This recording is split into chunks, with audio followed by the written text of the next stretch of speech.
Now we're going to get down to the nitty-gritty of what Indians are all about. I still say we Indian people are believers in the truth. This is the way of life that was given to your people. You're born an Indian, you're going to die an Indian. Indianness is a good life. You're facing an Indian this afternoon. Good afternoon out there, everyone, and welcome to your number one source for Native American television news, Native News Today. I'm your host, Jason Salzman. I want to welcome you into the Muskogee Media Studios here in Okmulgee. We have got a great show lined up for all of our viewers. I want to thank all of our viewers in Tulsa on Saturdays and on Sundays in the Oklahoma City Metro there, in Tulsa on CW, of course, and on Sundays in Oklahoma City on KSBI. We are your only statewide Native American news program on TV. We're very proud of that, and we love bringing you a great show, which we think we've got a wonderful one for you this week. We took a trip down to Davis, Oklahoma, the Chickasaw Nation's Bedre Chocolate Factory. Some fine chocolate there. Can't wait to show you some of that great footage. Also going to have a little bit of fun on the show this week as I get prepared and ready. You're going to see some of my training for the Home Run for the Homeless game put on by the Tulsa Day Center. That's going to be coming up Tuesday. We'll have lots more on that. Lots more to show you too on the program. So buckle up. Take this first break. We'll be right back with Native News. We believe if you teach a man to fish, you can feed him for a lifetime. We believe that transitioning convicted citizens back into our communities enhances public safety. We believe that every citizen, even ex-prisoners, are important and are capable of change. We believe in reclaiming our citizens and investing them back into a culture that embraces healing and restoration. We believe in reintegration. I pledge to embrace and educate offenders in an effort to stop their abuse. I pledge to all women to love them, protect them, and teach them that violence does not belong in our communities and is not our tradition. I pledge to take full responsibility for myself and the women and children of the Muskogee Nation. I pledge to work courageously and audibly to fulfill this pledge for the rest of my life.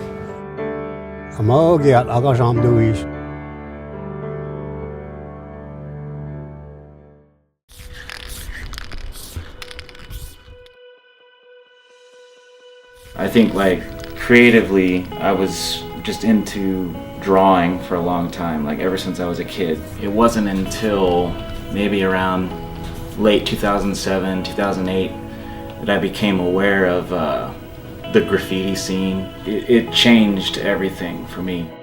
You don't even really understand in the beginning what kind of journey it's going to take you on, but I think that in order to become great at what you do, it really boils down to how you feel about yourself and how you feel about your own artistic creativity and your own expression.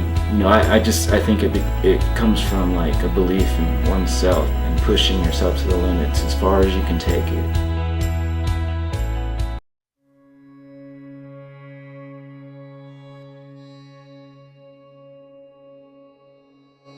It's more than just an associate degree.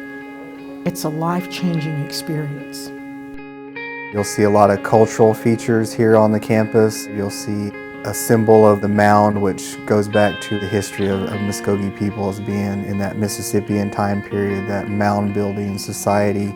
That really welcomes our students whenever they first get here. The college in itself is beyond the building, is the people. They're passionate, very passionate about what they teach, and it shows whenever they're teaching. The instructors and the administration, they really believe in their students here. After a couple classes, I began to notice that it kind of felt as if I were returning back to something that has been lost for a long time. As I learned more about the history of my people, to discover that there were very many great people that did a lot of good things for their people, for their nations, and that those people were American Indian and Native American, it kind of brings out a sense of pride that was not really there before. There is a future for our people.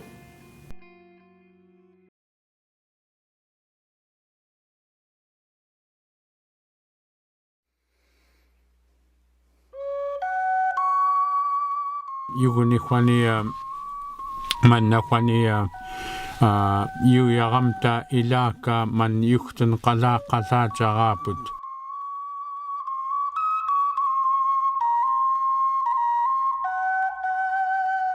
For me as an artist working in a visual language, which is, the Tlingit art, keeping the actual tongue alive is vitally important because it completely informs the art form itself.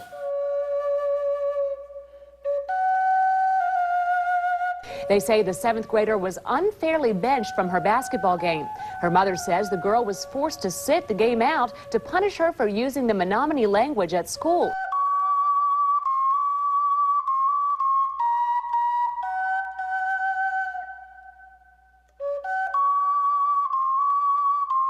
All of us, we're all over the world, we're waking up. It's a global indigenous revolution and it's happening now. These are important times.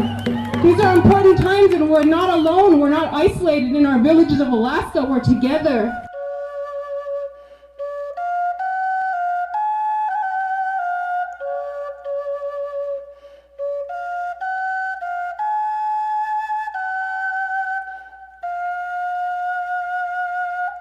Somebody stood over me and said, "What are you doing for your people?"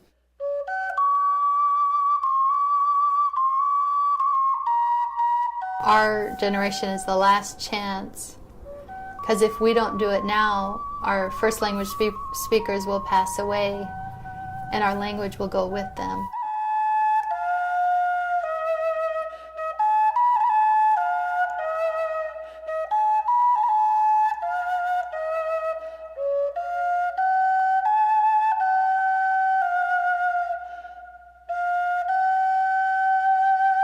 I ask people, what do you do if somebody who's really loved becomes deathly ill?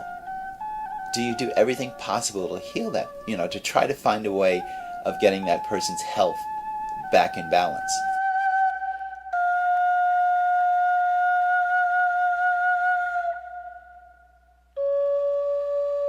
Anatiniate hiha.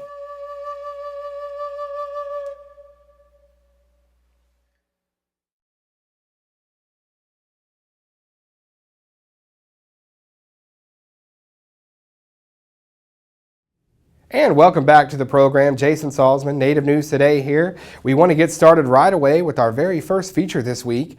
And no, it's not Willy Wonka's. We didn't win a golden ticket to get to go, but we were invited to Chickasaw Nation's Bedre Fine Chocolates in Davis, Oklahoma. This is a business that's been in operation for quite some time. But here recently, it's been a few years, but in the grand scheme of things recently, the Chickasaw Nation took it over as a business venture, decided to make it a destination place where you could bring kids, you could bring busloads of tourists, and make it a tourist stop for the Chickasaw Nation. Now they have their cultural center there in Ada, and they're starting to put together lots of tourism, as we see even our own tribe, Muskogee Creek Nation, and many others doing now. So it's become sort of this destination place for that tribe. It's really worked out wonderfully. They can put their product in different gaming facilities and places around the nation. So it's really worked out wonderful, and we're so glad we were invited to the Bedre Fine Chocolate Factory.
located on I-35 at exit 55, and we're right at the top of the exit, so it's easy entrance and easy exit, so it's a very convenient stop.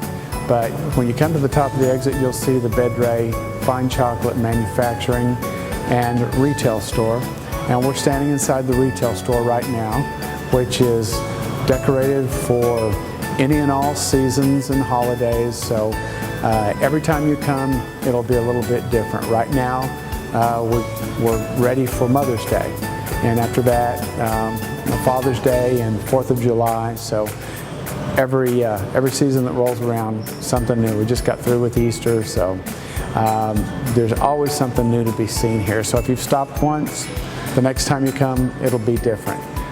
Some things you'll be able to rely on. One thing you'll be able to always rely on is the finest chocolate that you'll find anywhere, and the only Native American chocolate in the entire country. So we feel like we've got something that's really unique with some of our products like the white fudge twist and the milk chocolate crisps. And then we've got some bars and meltaways in various flavors of milk chocolate and dark chocolate with all kinds of different fillings.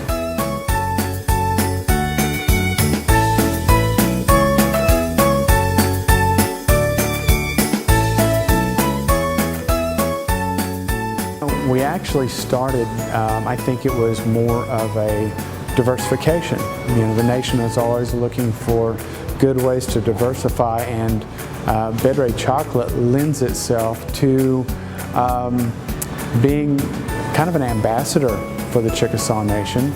So Governor Anatabby is very visionary and could see this playing an integral part into the Chickasaw Nation, reaching out to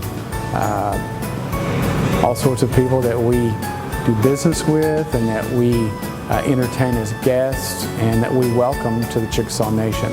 So that was probably the first thought, and it's sort of evolved over time as the product has. We just have come out with this new packaging that really elevates the level of the product.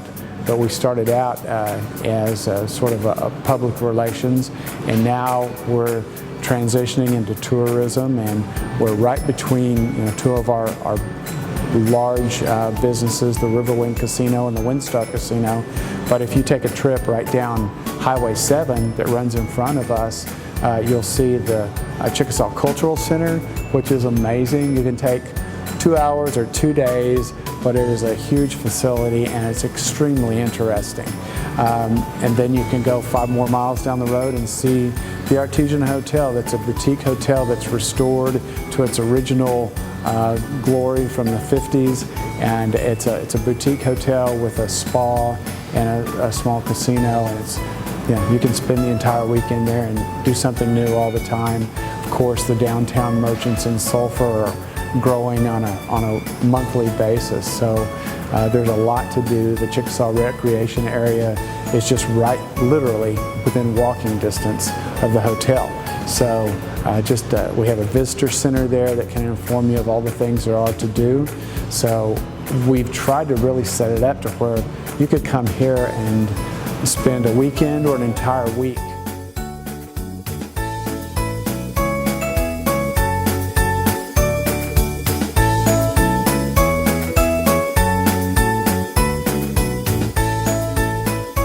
Yeah, we try to stand ready for any tour that comes, but we do work with a lot of the tour companies. Also, schools are always welcome here. We appreciate a call ahead, but if it's impromptu, that's all right also. We're ready. We give samples to everybody that comes through the door. We want people to try our product, because once they try it, they're going to love it and they're going to want more and they're going to come back again.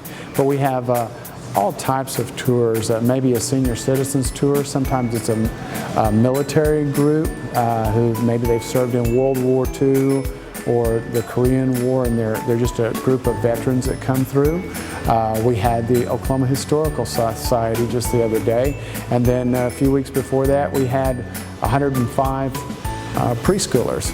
So we never know. It's going to, ages from 4 to 104 all come through. Everybody loves chocolate, so and it's a different experience each time they come. So we enjoy entertaining. We look at this as, it's our home, and we want to share it with other people.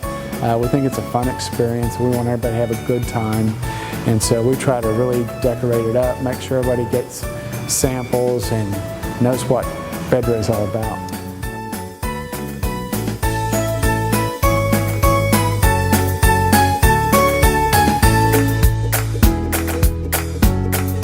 Yeah, I think, started originally by an oil man who did it partly as a business, partly as a hobby. He just loved chocolate, and that was about 1980, and operated for about 20 years. And in 2000 is when the Chickasaw Nation had the opportunity to purchase the company, and they started out in Ada, moved it to Pauls Valley, and just 2 years ago came to where we are now at I-55, or at I-35 and exit 55. So beautiful, beautiful facility, state-of-the-art working conditions, and so we feel very fortunate to be here now. A lot of people ask us, they say, well, Bedre, where did that come from? And that was the original name, and whether it had some marketing value, I think it was maybe more out of respect for the original owner. His wife had come up with the name, and it means better. It's a Norwegian word. It translates into several languages, really, as better. And so I think that's apropos, because we think we've got a better product. And if it's fact, it's not bragging, right? So. All right, once again, thanks to all the great people at Bedre Fine folks in Davis, Oklahoma, doing a great job there, and to the Chickasaw Nation for inviting us down and having us up for the day. We had a great time, and I gotta say, major props to Devaney Luxinger. She's one of our new staff here at Native News Today, and she's been doing a great job and did a fine job putting that together. She's a relative pup in this business, but you can't tell from her work. Does a wonderful job. So we want to segue into our next shot, our next feature. I actually got my hands dirty on this story. Went up to Tulsa last week for the Bedlam game at One Oak Field. That's because OSU baseball has got a couple guys doing radio for them that are two actually Native Americans. I don't know where this has happened around the country, of two natives in the booth, an all-native booth for the radio play-by-play and color for OSU baseball. These guys are Rex and the Chief. That's what they go by. Got a nice little Twitter following, and I had such a great time being able to cover their story, how they got started in the business, and the uniqueness of this tandem. Good evening, sports fans. Rex Hope checking in from One Oak Field in Tulsa, Oklahoma. And on a beautiful Friday night here in downtown Tulsa, we got Oklahoma State and Oklahoma, the renewal of the Bedlam series of baseball.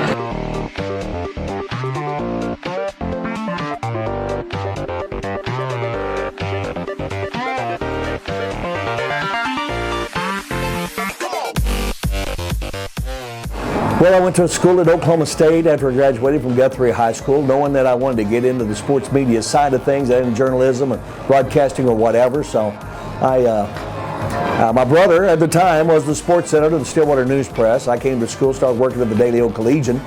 And at that time, he was by himself trying to cover all of that sports with OSU at Stillwater High School and some area teams. And he needed help, and I needed money, trying to pay my own way through school. So I said, hey, I'll help you out. And so I got my foot in the door there with them, writing stories and covering things. And the same people that owned the news press owned the KSPI AM and FM, and there was all one building there, a couple of buildings connected there in Stillwater.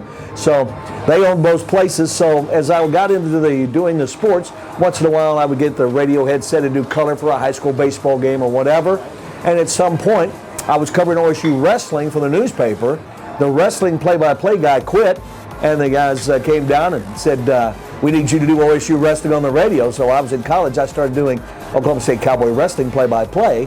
And that's where, again, and as I grew as a broadcaster, and Bill Platt, who was a Hall of Fame broadcaster, got me on the baseball side of things at one point, said, after you get through with wrestling, join me in the booth. And he let me split the play-by-play, where he did 1 and 3, and I did 3 and 4, and on down the line. And we split the innings up, and I started doing play-by-play at that time. And And 33 years later, here I still am doing it, but it's been a great run. This is my 15th, doing broadcasting, it's I believe my 10th year of doing cowboy baseball as a color man. I was the equipment manager, and once the color man moved on, actually Ryan Fulmer, he's now the head coach at Oral Roberts, I moved up from the equipment room, and so I did equipment, and then I did color for Rex for 10, 12. We have the same personality, so we jive well. I mean, it's kind of a funny thing. He's Choctaw, I'm Creek.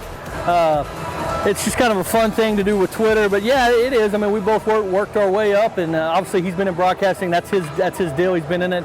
He's one of the best in the business. He's done it for many, many years, and it makes my job as an equipment manager to move him to the booth and just knowing baseball in the game. It made it that much easier because me and him have the same personality. I don't know if that's a good thing, but me and him have the same personalities, and we like to have a good time. And calling cowboy baseball, I mean, we followed it for so many years. It's just a love that we've had. The fact that you got a couple of Native Americans, Indians, doing the Cowboys on the radio, that's, whatever, oxymoron or whatever at that point. But anyway, it's worked out great. But yeah, I mean, I've always been proud of my Indian heritage, obviously. My mom's half Choctaw, and my grandma was full blood, so I've always taken pride in that. And again, accomplishing whatever I never felt like I had to take a back seat to anybody. And growing up, I was always encouraged to go for it. And like I say, maybe I haven't gone as far as some people as far in this profession at ESPN and things of that nature, but I found my niche. I'm happy with it, being a Native American has always been a source of pride for me, and again, that's something that I wear proudly and front and center and let everybody know it. This business, to me, it's not about our ego. We have no ego. It's about relationships, and that's just the way it is. And anything you do, take pride in what you do and enjoy it, because life's short. You only live it once. All right, our thanks to Rex and the Chief once again for inviting us into the booth and letting us get a very unique story there. So neat seeing two Native Americans calling major Division I college sports and doing a fine job. Everybody in Stillwater loves them, knows them, listens to them on the radio every week. So my congratulations to those guys doing wonderful things, and thank you so much for having me. Well, I want to segue into our last feature because this is where we're going to have a little bit of fun. Speaking of One Oak Field, where I was for this story, this last one you just watched, I will be there again this coming Tuesday night, and I want to see all of you because I will be playing softball in the Celebrity Home Run for the Homeless game to combat Tulsa's homeless community. So what we're going to be doing is raising money for the Tulsa Day Center, who takes care of Tulsa's homeless. They do a wonderful job with this fundraiser, and it's a fun way for us to go out, and I'll be playing with some of the other TV personalities in Tulsa, but it's really awesome. So I had a hard time getting my training going. I just needed a little Kickstarter. I hope you enjoy this.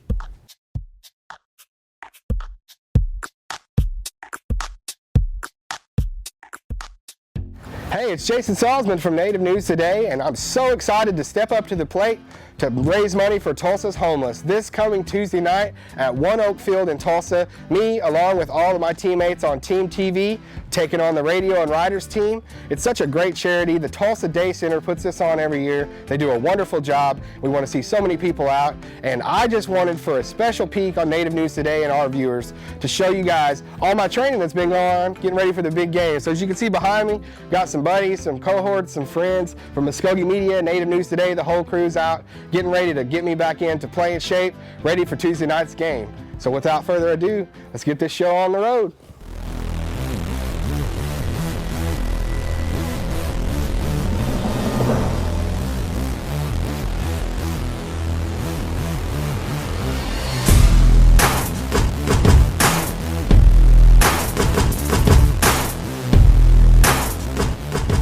Okay, so hitting not so hot, maybe shaking a little rust off. So I'm gonna try some fielding now. It's always kind of been my strong point, so fielding. Okay.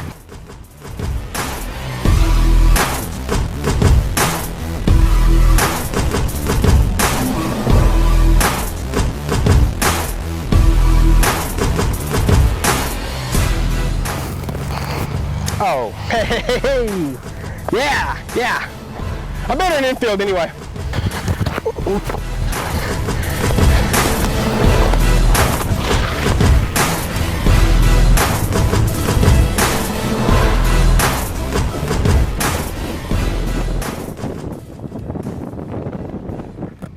Jason, you're not yourself.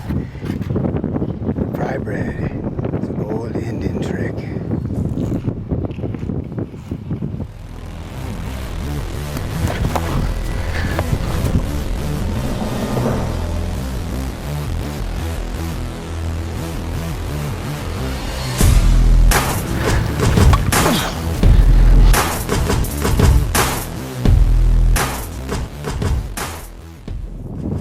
All right, that'll wrap it up for all my training. Want to thank everybody for having a little fun with us today. I'm sure glad on myself. I even got the fry bread coursing through my veins still, so I'm like totally raged out right now.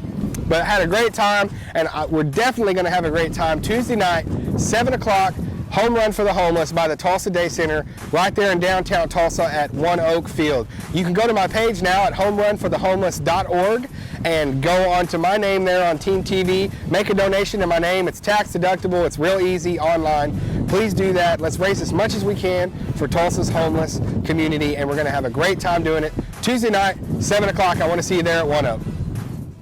All right, that's going to wrap up another episode of Native News Today. We certainly hope that you had as much fun watching that last segment there as we did putting it together. I want to thank all the crew that went out there with me to, just have a little bit of fun, get outside and really pub up this great event that I totally believe in and love being a part of, the Home Run for the Homeless game.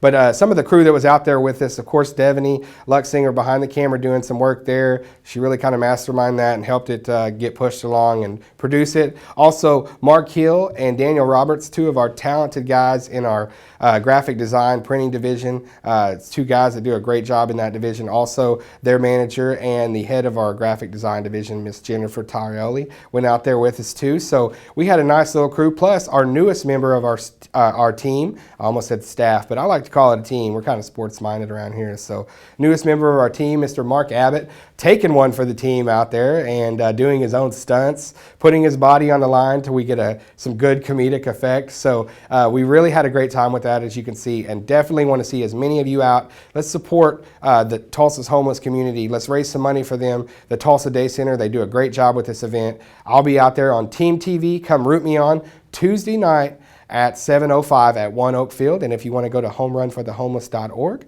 you can donate in my name too. They're taking donations now. They're easy, online, and tax deductible. So it's a great thing. I love being a part of it. Can't wait to see you all out there Tuesday night. Catch up with us on Twitter this week. Definitely catch up with us on Facebook. We'll be giving away some 4-packs to that game that I've been talking about. So you're going to want to check out Facebook, see if you can't win some tickets. Also go to our YouTube channel and see all the content on there. It's refreshed weekly. Everybody, have a great 7 days. We'll see you next time.